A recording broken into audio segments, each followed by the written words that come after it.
चलिए शुरुआत करते हैं आज के इस सेशन के साथ। दोस्तों, सबसे पहले तो आप सभी को नए वर्ष की बहुत बहुत शुभकामनाएं। मैं आशा करता हूं कि आने वाला साल आप सभी के लिए बहुत सारी खुशियां और ढेर सारी समृद्धि लेके आए। आपकी जो भी चाहते हैं, आपकी जो भी विशेष है खुशियां, वो सब इसमें पूरी हो जाए। और जैसे कोई भी साल खत्म होने को आता है तब हम सिंहावलोकन करते हैं, रिकैप करते हैं, वैसे ही जब भी कोई साल शुरू होने को होता है तब हम उस नए साल के लिए प्लानिंग करते हैं, कुछ रेजोल्यूशन तैयार करते हैं, कुछ संकल्प करते हैं, कुछ टारगेट रखते हैं। और ये टारगेट से संकल्प निजी जीवन के लिए भी होते हैं और पूरे ऑर्गेनाइजेशन के लिए, पूरे समाज के लिए भी हो सकते हैं। तो आज मैं आपके सामने हमारे इस ऑर्गेनाइजेशन का, हमारी इस फैमिली का संकल्प सामने रखना चाहता हूं। दोस्तों, एमसीएल का संकल्प क्या है 2024 के लिए? इनफैक्ट कोई भी ऑर्गेनाइजेशन हो, कोई भी संस्था हो, वो संस्था किसी भी साल के लिए कौन सा संकल्प करेगी, तो ये तय करती है कि उस संस्था का विजन क्या है, मिशन क्या है, कौन से उद्देश्य के साथ ये संस्था तैयार हुई है। ये बेसिकली डिसाइड करता है कि हमारा संकल्प, हमारी प्लानिंग साल के लिए क्या हो सकती है। और दोस्तों, हमारी हमारा जो संकल्प है, हमारा जो मिशन है, वो मिशन डे वन से एक ही है, वो है सस्टेनेबिलिटी। हम सिर्फ एक ही ध्येय के लिए, एक ही लक्ष्य के लिए काम करें कि हमको इस दुनिया को फिर से शाश्वत विकास की ओर लेके जाना है। करोड़ों साल से जैसे दुनिया चल रही थी वैसे ही आने वाले हजारों लाखों करोड़ों साल ऐसे ही चलती रहे। और ये दुनिया जो डेवलप हो रही है, जो विकसित हो रही है, उसके लिए जो भी जरूरी चीजें हैं वो हम बनाएंगे ना। वो चीजों की निर्मित हम करें, जो चीजें हमारी जो जरूरतें हैं वो उसको पूरा करें, और इसके साथ साथ हमारे पर्यावरण का भी ख्याल रखें। ये इस एक लक्ष्य के साथ हमने शुरुआत की है। इस लक्ष्य के साथ हमने इस कंपनी, इस संस्था की स्थापना की है, और इसी लक्ष्य के डायरेक्शन में हमें आगे बढ़ना है। तो फिर इस लक्ष्य के दिशा में इस साल का हमारा संकल्प क्या है? तो हमारा संकल्प बहुत सिंपल है। वो है, हमें अपने सभी जो प्रोजेक्ट्स है, जो भी प्रोजेक्ट हमने डिक्लेयर किए हैं, जो भी शेड्यूल किए हैं, ये सभी प्रोजेक्ट्स पूरे करने हैं। दोस्तों, अभी तक हम 3 अलग अलग सेक्टर्स में काम कर रहे हैं। हम काम कर रहे हैं बायोफ्यूल में, जैव ईंधन में, हम ऑर्गेनिक फार्मिंग, फूड उसमें, और सस्टेनेबिलिटी प्रोडक्ट में। अभी इस तीनों चीजों में जो जो प्रोजेक्ट हमने संकल्प किया है, हमने शेड्यूल किया है, वो प्रोजेक्ट हमें इसमें पूरे करने हैं। लेकिन हमारी जो जर्नी है, हमारा जो सफर था, वो बाकी की कंपनी जैसा नहीं रहा। इनफैक्ट हम जैसा काम कर रहे हैं वो एक्सपेक्टेड है, अपेक्षित ऐसा काम नहीं कर रहे। कोई भी कंपनी कैसा काम करती है? कोई भी कंपनी हो दुनिया की बिजनेस में, वो पहले तो एक प्रोजेक्ट के ऊपर काम करती है, एक सिंगल प्रोजेक्ट, एक पहले सिंगल प्रोजेक्ट लगाती है, उसमें पूरी तरह से बिजनेस साइकिल एस्टेब्लिश करती है, उसमें एसओपीज, उसमें टेक्नोलॉजी, मशीनरीज, इस सब चीजों को बेहतर, बेस्ट बनाती है, और बाद में उन चीजों का, उस मॉडल का, उस डेमो का फिर रेप्लिकेशन करती है, अलग अलग अपना बिजनेस फैलाती है। लेकिन हमारी जर्नी ऐसी नहीं है। हम इतने सारे तहसील में काम शुरुआत कर रहे हैं, और किसके साथ कर रहे हैं? तो आज हमें अवेलेबल जो कुछ प्लांट एंड मशीनरीज है, जिस लेवल की टेक्नोलॉजी डेवलपमेंट है, उस टेक्नोलॉजी के साथ कर रहे हैं। इतने सारे प्रोजेक्ट्स कर रहे हैं क्योंकि हर तहसील में हमारा उद्देश्य क्या है? बाकी की उन कंपनी का उद्देश्य क्या होता है कि आपको एक प्रोजेक्ट लगाना है, आपको एक मैकडोनल्ड सही तरह से करना है, एक है मर्सिडीज गाड़ी बनाए, जो कुछ है वो एक प्रोडक्ट करना है, और बस उसको ही रेप्लिकेट करना है।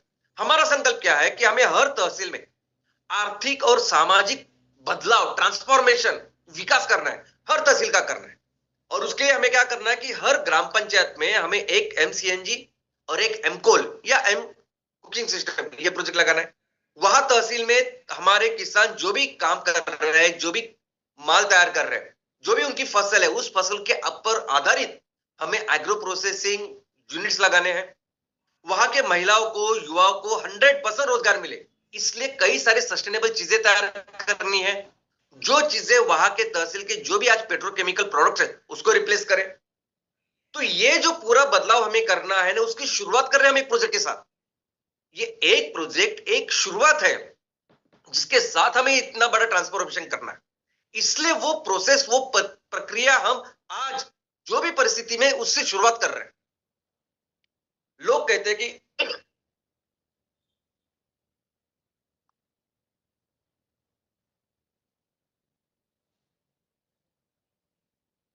कि बाकी की कंपनियां सभी रिसोर्सेज का पहला इंतजाम करती है, सब डिसाइड करते हैं, सब इंतजाम होने के बाद बाकी के प्रोजेक्ट चलाते हैं।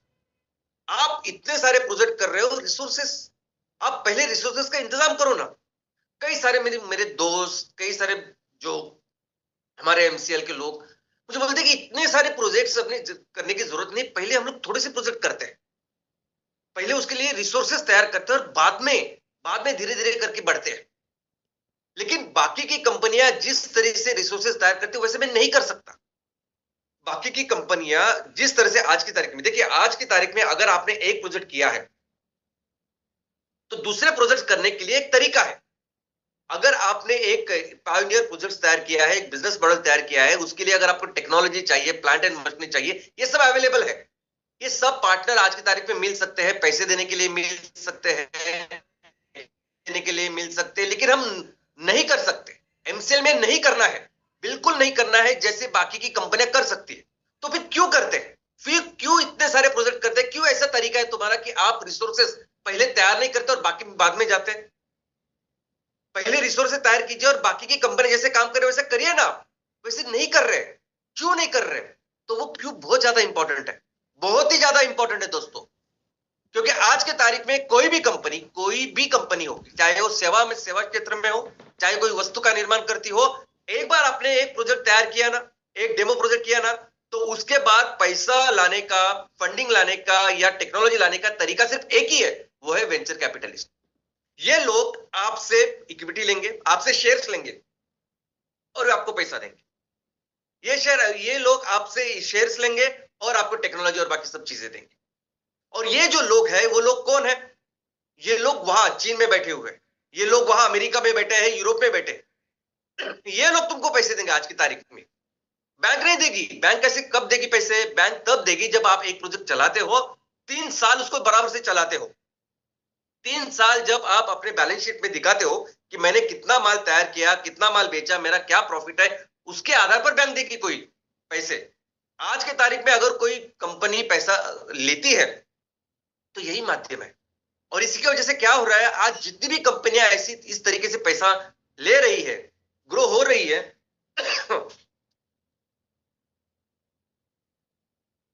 100% आज वो गुलामी में है। 100% अपने कंपनी को बेच के वो आज 100% गुलामी में है। पूरा कंट्रोल आज उन लोगों के पास है, वो जो चीन में बैठे हैं, जो अमेरिका में बैठे हैं, जापान में बैठे हैं। और इनफैक्ट वो लोग तो ये कहते हैं ना कि आपका जो रजिस्टर्ड ऑफिस है ना, वो भी आप भारत में मत रखो, वो सिंगापुर में रखो, हांगकांग में रखो, न्यूयॉर्क में रखो, लंदन में रखो, ताकि फिर वो कंपनी भी बन जाती है उस देश की। यानी आप यहाँ बैंगलोर में, दिल्ली में, मुंबई में, जयपुर में करके अपना बिजनेस करो, जिंदगी भर वो गुलामी करती रहो। पूरा बिजनेस वही, प्रमोटर वही रहेंगे, बाकी सब लोग वही रहेंगे, काम आप हम लोग ही करेंगे, धंधा हम करेंगे, माल बेचेंगे हम, और पूरा इक्विटी सब कुछ उनके कंट्रोल में रहेंगे। और एंड ऑफ द डे साल के बाद जो टैक्स भरना है वो कौन सा टैक्स भरेंगे? वो सिंगापुर में जो नियम है उसके आधार पर टैक्स भरेंगे। कैसे कर सकते हैं? आने वाले दिनों में सबसे महत्वपूर्ण होने वाला है हमारा किसान, सबसे महत्वपूर्ण होने वाली है ये खेती, क्योंकि यही वो खेती है कि जिससे सस्टेनेबल चीजें मिलेगी, सस्टेनेबल ईंधन मिलेगा, सस्टेनेबल खाना मिलेगा, और सस्टेनेबल हम जो इस्तेमाल कर रहे हैं वो चीजें मिलेगी। हमारे किसानों की आने वाले दिनों में बहुत जबरदस्त ऐसी कंडीशन हो सकती है, होने वाली है। तो किसी भी कंडीशन में हम ये जो हमारे किसानों का भविष्य है, हमारे देश का भविष्य, उनके हाथ में नहीं दे सकते। आज हमें आसानी चाहिए, आज हमें कोई टेंशन नहीं चाहिए, कोई चिंता नहीं चाहिए, इसलिए हम इतनी बड़ी कीमत, इतना बड़ा मूल्य नहीं चुका सकते, हम फिर से गुलामी में नहीं जा सकते। और यही हमारा संकल्प है। क्योंकि आप ये कोई भी कंपनी आप पढ़ के दीजिए, ये जितनी भी स्टार्टअप्स है, जितनी भी स्टार्टअप्स यूनिकॉर्न्स हो रही है, 8,000, 10,000, 15,000 करोड़ की कंपनियां बन चुकी है, बन रही है आपके आंखों के सामने। पढ़िए ना जरा, पढ़िए कैसा काम करते हो, कैसा एक पहला प्रोजेक्ट लगाती है, बाद में जाती है, आगे बढ़ती, कौन उनको पैसा देता है, और आज की तारीख में उनकी क्या क्या परिस्थिति है, कौन इक्विटी होल्डर है, क्या होता है, पूरा पढ़िए तो आपको समझ में आएगा। ये सभी कंपनियां क्या करती है, ये सभी कंपनियां एक प्रोजेक्ट लगाती है, एक प्रोजेक्ट लगाने के बाद फिर पूरा फोकस उनका होता है फंडिंग के ऊपर, फंडिंग लाते हैं इस रूट से, और जो प्रोजेक्ट लगाने हैं वो करते हैं टेक्निकल एक्सपर्ट्स प्रोजेक्ट लगाते हैं एक बार वो प्रोजेक्ट लगाने के बाद। और इस पूरे जो जो पूरी प्रोसेस चलती है वो तब तक चलती है कि पूरी इक्विटी ओनरशिप उनके फॉरेनर के हाथों में तब तक चली नहीं जाती, तब तक ये सब चलता रहता है। और जो ओनर होता है ना, उनको कुछ लेना देना नहीं होता, क्योंकि इस पूरे प्रोसेस में अगर वो कंपनी भी किसी के हाथ में चली गई तो भी उनके लिए तो हजारों करोड़ रुपए बनते हैं। तो अगर मेरे लिए 1000 करोड़ रुपए बन रहे तो मैं क्यों इतनी चिंता करूं?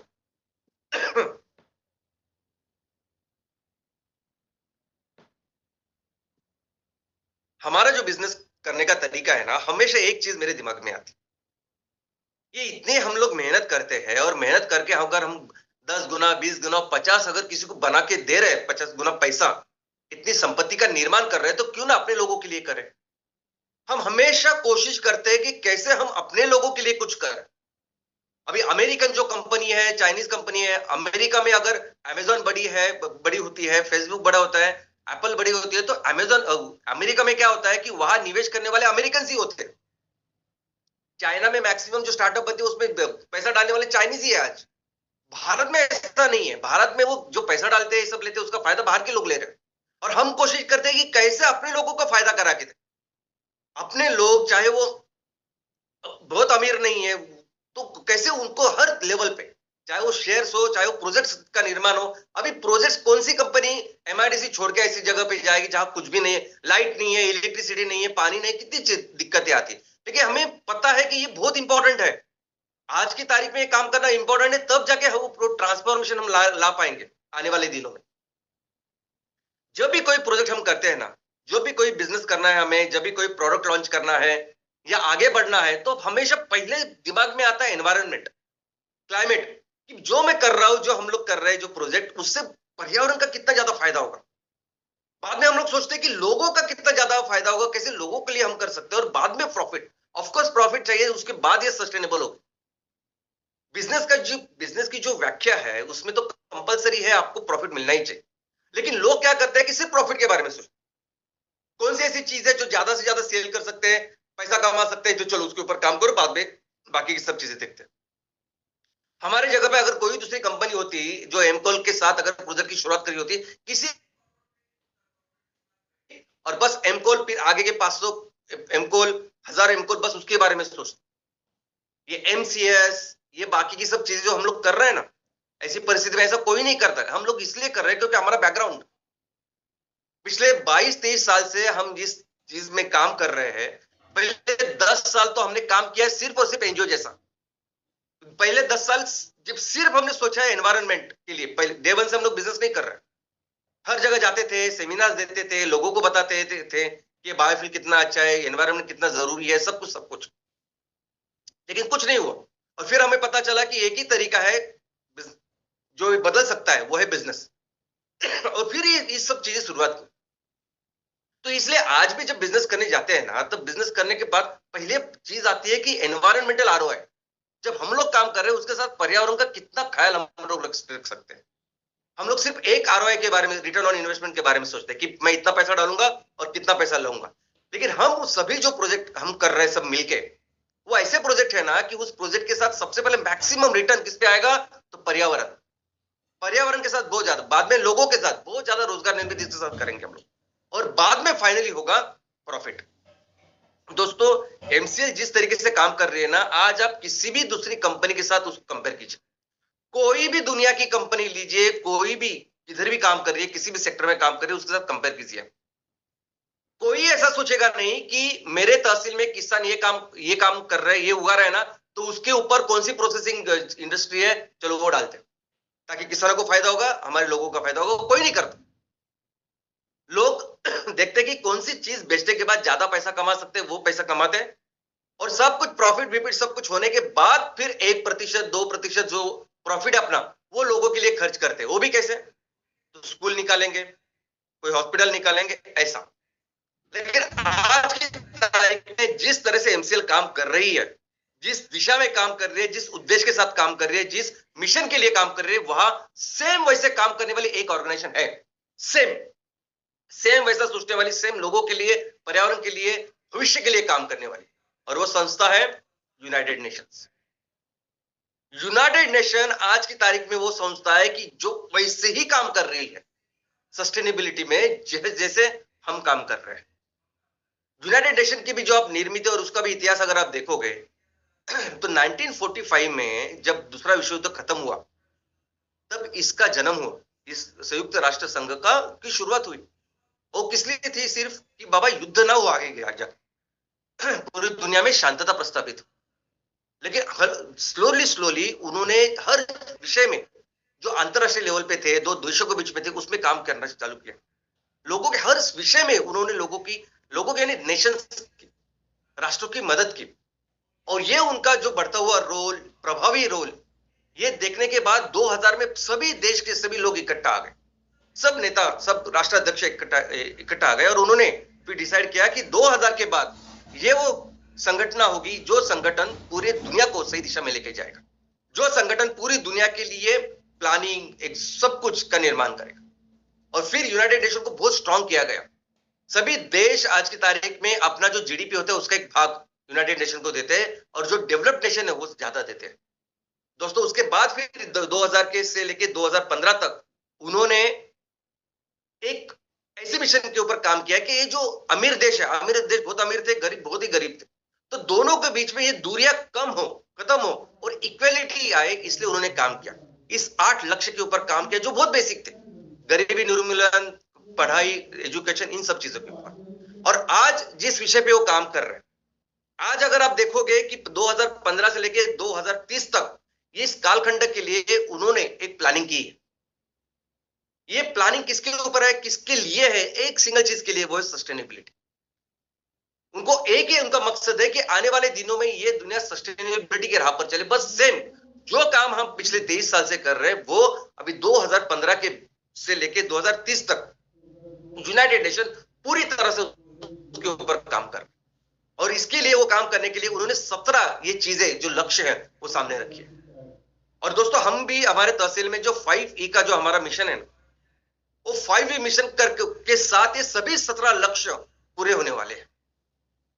और यूनाइटेड नेशन के लिए पैसे कमाने की जरूरत नहीं, क्योंकि उनको बहुत सारे पैसे ये लोग देते ही हैं। ऊपर से बैंक वगैरह बाकी सब चीजें, जो कई सारे इंस्टीट्यूशंस है जो इनके साथ लगे हुए हैं, और हर एक चीजों में अपना कंट्रीब्यूशन करते हैं। और एमसीएल बिजनेस करती है इन सब चीजों के लिए। हर एक देश के लिए फिर ये सस्टेनेबिलिटी गोल, इसकी एक ईयरली प्लानिंग होती है।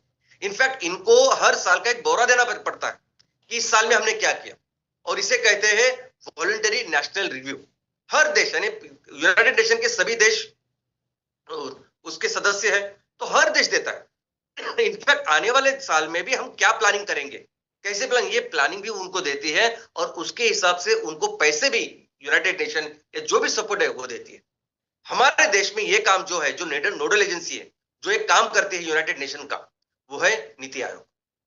तो चलिए दोस्तों, देखते हैं कि अभी ये सब, इन सब चीजों के बाद, इस मिशन के बाद एमसीएल का संकल्प 2024 के लिए क्या है।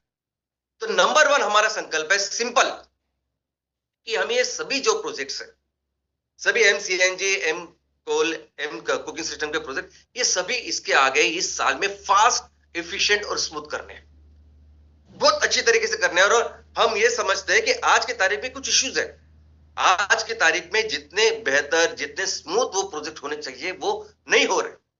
तो इस साल में संकल्प क्या है कि ये जो इश्यूज उसको क्लियर करना, और इस प्रोजेक्ट्स को बहुत जल्दी, फास्ट, और जितना हम लोग एक्सपेक्ट कर रहे हैं उससे बेहतर हम लोग ये कर सकते हैं, उसको करना। तो पहले समझते हैं कि हमारे इश्यूज क्या है। आज ये प्रोजेक्ट हमको अगर बेहतर करने, फास्ट करने, एफिशिएंट करने, तो इश्यूज क्या है। तो सबसे पहला इशू जो हमें सबको मिलकर एमसीएल सॉल्व करने वाली है परमानेंटली, तो वो इशू है फंडिंग। इस साल का सबसे पहला संकल्प जो हमारा है, वो ये सभी प्रोजेक्ट्स के लिए फंडिंग, परमानेंट फंडिंग की अरेंजमेंट। यानी अभी क्या जरूरत है, आने वाले दिनों में क्या जरूरत होने वाली है, ABCD, ऐसा नहीं। पूरा जो हमारा रोड मैप है, ब्लूप्रिंट है, हमें अगर 2,60,000 ग्राम पंचायत में इतने प्रोजेक्ट लगाने ने, उन सभी चीजों के लिए फंडिंग, इसका परमानेंट सॉल्यूशन एमसीएल आने वाले दिनों में आपके सामने रखेगी, प्रॉपर रखेगी, और इस तरीके से रखेगी कि इस तरीके से आप पूरे दुनिया को पता चलेगा। यानी जो लोग आज की तारीख में एमसीएल को नहीं जानते हैं ना, बाहर है, उनको भी पता चलेगा कि एमसीएल ने क्या किया। और इसका कारण यह है कि हम लोग बहुत स्ट्रांग पोजीशन में है करने के। ये जो सेक्टर में हम काम कर रहे हैं, सेक्टर कोई दूसरे जैसा सेक्टर ही नहीं है। दूसरे, अभी हम वो वेंचर कैपिटलिस्ट की जो स्टेज थी कि अभी अगर पैसे चाहिए तो हमें बेचना पड़ेगा अपनी कंपनी को वगैरह, उस स्टेज से भी बहुत आगे निकल आए हैं। हम जिस सेक्टर में काम कर रहे हैं वो सेक्टर बहुत ही अलग है, और इसलिए मैं कहता हूं कि परमानेंट हम सॉल्यूशन अभी आपके सामने रखेंगे। पहली चीज इस साल में जो कुछ करनी है वो ये है, और उसका कारण है कि आज हमारी पोजीशन ऐसी है, हम जो प्रॉब्लम आज सॉल्व कर रहे हैं दुनिया का, और सिर्फ क्लाइमेट चेंज का नहीं, लोगों का भी, वो सस्टेनेबल गोल की भी मैं बात कर रहा हूं, जो यूनाइटेड नेशन के 17 और जिसके लिए पूरी दुनिया लगी हुई है, सब कुछ अवेलेबल है। आज उस जगह में फंडिंग तो बहुत कुछ है लेकिन सॉल्यूशन नहीं है, कैसे करना क्या करना वो सॉल्यूशन नहीं है, और उस पोजीशन में हम हैं। इसीलिए आज जो भी काम करना चाहते हैं ना हम लोग, आने वाले दिनों में सब चीज के लिए आज फंडिंग अवेलेबल है और अलग अलग लेवल पे है। अनलिमिटेड बोलता हूं मैं, कंटिन्यूस बोलता हूं, क्योंकि सिर्फ चलो क्लाइमेट चेंज की बात करते हैं। क्लाइमेट चेंज के बारे में आज अगर दुनिया को 100 मिलियन बैरल पर डे इतना क्रूड ऑयल लगता है हर दिन, अब ये थोड़ा कम होके 95 टू 100 इतना है, तो आज पूरी दुनिया को, इतने लोगों को कितनी ऊर्जा और ईंधन लगता है ये सबको पता है। और वो ऊर्जा और ईंधन आगे ट्रांसफॉर्म करने के लिए, कार्बन न्यूट्रल ईंधन के लिए जाने के लिए कितना पैसा लगेगा ये भी दुनिया को पता है, यूनाइटेड नेशन को पता है, सबको पता है। दूसरी बात, अब ये हवा में जितना कार्बन डाइऑक्साइड है वो कार्बन डाइऑक्साइड कम करने के लिए, क्योंकि 80% कार्बन डाइऑक्साइड गर्मी तैयार कर रहा है आज भी, तो उसको कम करने के लिए कितना पैसा लगेगा वो भी उनको पता है। तो आज अगर हम लोग मिलके हर ग्राम पंचायत में 2,60,000 ग्राम पंचायत में, हर ग्राम पंचायत में एक एमसीएमजी प्रोजेक्ट तैयार करना है, एक एमकोल प्रोजेक्ट तैयार करना है, और वो करने के बाद हम सिर्फ दुनिया के लिए 20-25% या मैक्सिमम 30% तक ही ईंधन तैयार करेंगे, तो वो दुनिया उसके लिए रेडी है। अगर हर तालुका को ऑर्गेनिक करना है, ऑर्गेनिक फार्मिंग में लेके जाना है और पूरी दुनिया के लिए ऑर्गेनिक फर्टिलाइजर बनाना है, तो उसके लिए भी फंडिंग रेडी है। आज अलग अलग लेवल पे, अलग अलग हेड पे ये फंडिंग है, और इसीलिए इस साल का सबसे पहला संकल्प क्या है, तो संकल्प ये है कि ये फंडिंग आपके सामने रखना, ये फंडिंग आपके, ये पूरी चीज आपके सामने रखना, करके दिखाना, ताकि आने वाले दिनों में कभी भी फंडिंग के लिए ये प्रोजेक्ट का जो एग्जीक्यूशन है वो रुकना नहीं चाहिए। दूसरा जो संकल्प है हमारा वो है कि ये प्रोजेक्ट्स करना ओनली बाय एक्सपर्ट्स। देखिए, मैंने अभी 23 सालों में बहुत सारे लोगों से मिला हूं, आज भी मिलता हूं। 15 साल पहले ऐसी सिचुएशन नहीं थी, लेकिन आज ऐसी सिचुएशन है कि इतने सारे एक्सपर्ट्स हैं मार्केट में कि हर चीज के लिए उनके पास सॉफ्टवेयर है। आप कहीं भी हो दुनिया में, आप देख सकते हो कि आपके प्रोजेक्ट का क्या चल रहा है, इतने आज प्रॉपर एक्सपर्ट्स हैं, और वो एक्सपर्ट्स, उनके आप फीस दे दो, वो पूरा कुछ सब कुछ आपके लिए कर सकते हैं, ऐसे एक्सपर्ट्स हैं, और करेंगे भी। यानी आज इसके आगे हम लोग उनको पैसे देंगे, वो सब कुछ करेंगे, लेकिन हमारी सोच कुछ अलग है। डे वन से हमारा काम करने का तरीका या हमारी जो थिंकिंग है, सोच अलग है। वो क्या है दोस्तों? एक तो है एक्सपर्ट्स जो अपने विषय में एकदम एक्सपर्ट होते हैं। अगर मैं आर्किटेक्ट हूं तो मैं आर्किटेक्ट हूं, मुझे पूरा पता है, लेकिन मुझे ये नहीं पता कि एग्रीकल्चर में क्या कैसे, बिल्कुल नहीं। जो इंजीनियर है उनको अपने विषय के बारे में पता है, बाकी के विषय के में पता नहीं, और बराबर है, वो सही है। लेकिन जो कम्युनिटी हमें निर्माण करनी है ना, वो कम्युनिटी कौन सी है? तो वो कम्युनिटी है ये उद्योजक की, एक वो कम्युनिटी है ये एंटरप्रेन्योर्स की। हम चाहते हैं कि ऐसे लोग तैयार हो ना जो अपने आजू बाजू में जो प्रॉब्लम है उसको समझे और उस प्रॉब्लम्स को अपॉर्चुनिटी में कन्वर्ट करे, और उस अपॉर्चुनिटी के मिलते सब लोगों के लिए पैसा कमाए, अपने जगह में, अपने रीजन में पैसा लेके, समृद्धि लेके आए। ऐसे कम्युनिटी को निर्माण करना, ऐसे लोगों को निर्माण करना, ऐसा हमारा पहले दिन से हमारी सोच है। अगर आपके यहाँ कुछ प्रॉब्लम है ना, अगर प्लांट एंड मशीनरी का प्रॉब्लम है, रॉ मटेरियल, जब जाइए काम करिए, सॉल्यूशन ढूंढिए, देखिए कैसे होता है। माल बेचने का कुछ है ना तो जाइए, देखिए आप कहाँ माल बेच सकते हैं, क्या कर सकते हैं, सोचिए। क्योंकि ये लोग जो होते हैं ना एंटरप्रेन्योर्स, ये जो बिजनेसमैन होते हैं ना, ये हो सकता है कि इनका कोई टेक्निकल बैकग्राउंड ना हो, ये बिल्कुल पढ़े लिखे ना हो, ये साइंटिस्ट भी हो सकते हैं या ये चौथी पास भी हो सकते हैं, ये इंजीनियर भी हो सकते हैं या 10वीं पास फेल भी हो सकते हैं, लेकिन ये लोगों को ये पता होता है कि कैसे मैं प्रॉब्लम सॉल्व करूं, कैसे इससे मैं समृद्धि, कैसे इससे कुछ अपॉर्चुनिटी तैयार करूं और पैसे कमाऊं। हम लोग यही करना चाहते हैं। और दोस्तों आपके सामने है ही ना, आपके सामने क्या एग्जांपल है ये। अभी पहले एकदम सबसे क्रूड मैं बोल सकता हूं ऐसे प्लांट एंड मशीनरी के साथ, और वो भी एमकोल के साथ, 8 महीने में, 7.5 महीने में बोल सकता हूं मैं, कोई 50 लाख का बिजनेस आपके सामने ही कर रहा है ना। और ये आप सभी लोग आने वाले दिनों में जब जब ये कुकिंग सिस्टम आएगी, सब लोग 3 करोड़ का माल बेचेंगे। और ये सब कुछ जो आज हमारे सामने एग्जाम्पल है ना, ये एग्जाम्पल आप सब लोग क्रिएट करने वाले, सभी लोग। हो सकता है कि आज थोड़े से आप डिफिकल्टीज में हो, सब कुछ आप काम कर रहे हो उसके ऊपर, लेकिन आने वाले दिनों में आप सब लोग एक कर सकते हैं, ये मुझे पता है। और यही हमारी थिंकिंग थी। लेकिन ऑफ कोर्स आज जो करंट सिचुएशन है, जो एक्सपीरियंस हमें मिला है इस साल का, तो उसमें हमने ये तय किया है कि हम एग्जीक्यूशन एक्सपर्ट के साथ ही करेंगे और उसके साथ साथ इस इनोवेशन को भी बढ़ावा देंगे। दूसरे, और इसी एक्सपर्ट के साथ सभी जो एमसीएनजी प्रोजेक्ट है वो पूरे करेंगे, सभी जो एमसीएस प्रोजेक्ट, कुकिंग सिस्टम के प्रोजेक्ट है, वो उनको पूरे करेंगे। लेकिन और एक महत्वपूर्ण चीज करेंगे, वो है एम कैफे। दोस्तों, अभी ये एम कैफे यानी ऑर्गेनिक, यानी जो सर्टिफाइड ऑर्गेनिक रॉ मटेरियल है वही हम लेते हैं, कोई भी केमिकल का इस्तेमाल नहीं करते और खाना बनाते, रेस्टोरेंट में चीजें बनाते हैं। 2 महीने भी नहीं हुए आज इस रेस्टोरेंट को खोले हुए, एक हमने ऐसी शुरुआत की है एमसीएल ने, लेकिन इतना जबरदस्त उसको रिस्पॉन्स है, लोग इतना उसको सपोर्ट कर रहे हैं, क्योंकि लोगों को पता है कि केमिकल से कितनी बीमारी आज फैल रही है, कैसे कैंसर हो रहे हैं। और ऐसी जगह पे जब आप इस जगह का ऐसा कुछ कर रहे हैं और वो भी किफायती दामों में है सब कुछ, तो लोग कितना पसंद कर रहे हैं इसे। और इसलिए इस साल हमारा संकल्प है कि आपके हर तहसील में इस प्रोजेक्ट की शुरुआत करें, शहरों में कैफे या रेस्टोरेंट की शुरुआत करें, और आप खुद देखोगे कि कितना बढ़िया रिस्पांस इस चीज को आता है। इसलिए हमारा संकल्प है इस साल कि इस साल फास्टेस्ट ग्रोइंग फूड चेन हमको एम कैफे को बनाना है। और इसी के साथ हमें एमसीएल सस्टेनेबिलिटी प्रोडक्ट कई सारे इस साल इंट्रोड्यूस करने हैं, जिसकी वजह से हमारे महिला बचत गट और युवाओं को एक अच्छा रोजगार उसकी निर्मित होगी। दूसरा एक संकल्प है, वो है टेक्नोलॉजी। अभी प्रोजेक्ट फास्ट करना है तो क्या करने वाले हम, 2 चीजें, एक तो फंडिंग और दूसरा एक्सपर्ट्स काम करेंगे, ये हुई एक चीज। लेकिन दूसरी चीज हम क्या करने वाले, तो टेक्नोलॉजी के ऊपर काम करने वाले। देखो, टेक्नोलॉजी जो है ना दोस्तों, कि वो हमेशा शुरुआत ऐसी ही होती है और धीरे धीरे धीरे धीरे करके वो बेहतर बेहतर बेहतर होती जाती। कोई भी चीज लीजिए ना, आप मोबाइल लीजिए, आप कार लीजिए, कोई भी चीज एक 10 15 20 साल कैसे थी और अभी कैसी है, तो वैसे काम करेंगे हम अपने सभी प्लांट एंड मशीनरी के ऊपर। आने वाले दिनों में जो भी कुकिंग सिस्टम के पैलेट के मशीन रहेंगे, एम्पल के मशीन रहेंगे, वो ऑलवेज हमेशा बेहतर बेहतर नेक्स्ट वर्जन रहेंगे।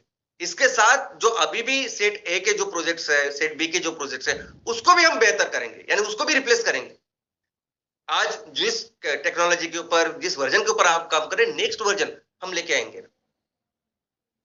और आज कैसे कर रहे हैं कि आज हम कई सारे वेंडर्स, कई सारे जो मैन्युफैक्चरर हैं, वहां से आउटसोर्स करके आपको चीजें दे रहे हैं। लेकिन आने वाले दिनों में हम खुद का, यानी इस साल हमारा संकल्प है कि सभी चीजें हमारे मैन्युफैक्चरिंग लोकेशन से निकले और आपके पास आए। और ये सिर्फ प्लांट एंड मशीनरी के बारे में नहीं, मैं प्रोडक्ट के बारे में भी हम लोग करने वाले हैं।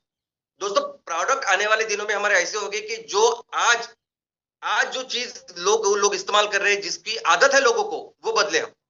अभी देखिए, ये सभी जो एम स्टोव है ना, ये एम स्टोव ऐसा समझिए कि फर्स्ट जनरेशन के, ये बायोमास स्टोव जैसे काम करते हैं, यानी आप इसमें लकड़ी डालो, गोबर डालो तो हुआ, या आप एम पिलेट डालो, वो जलते हैं।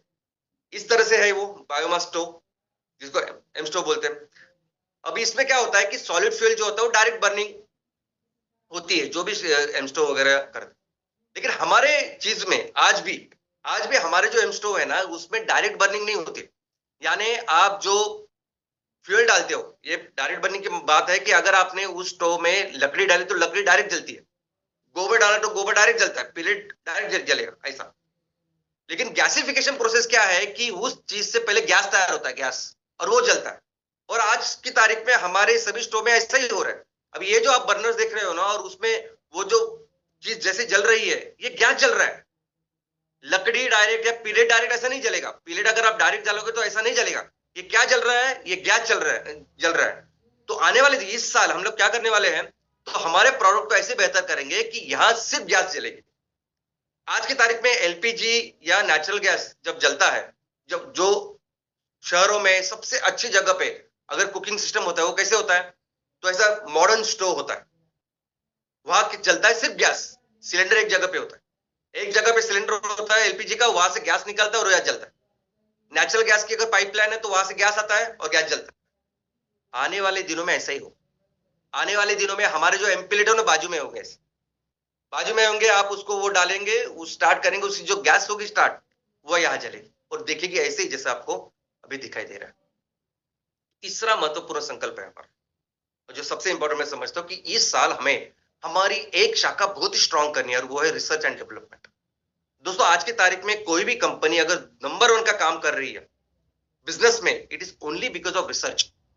हम कहते हैं कि एप्पल का प्रोडक्ट नंबर 1 है, जबरदस्त है, जबरदस्त, उसकी वजह से वो बहुत ज्यादा बिजनेस कर रहा है।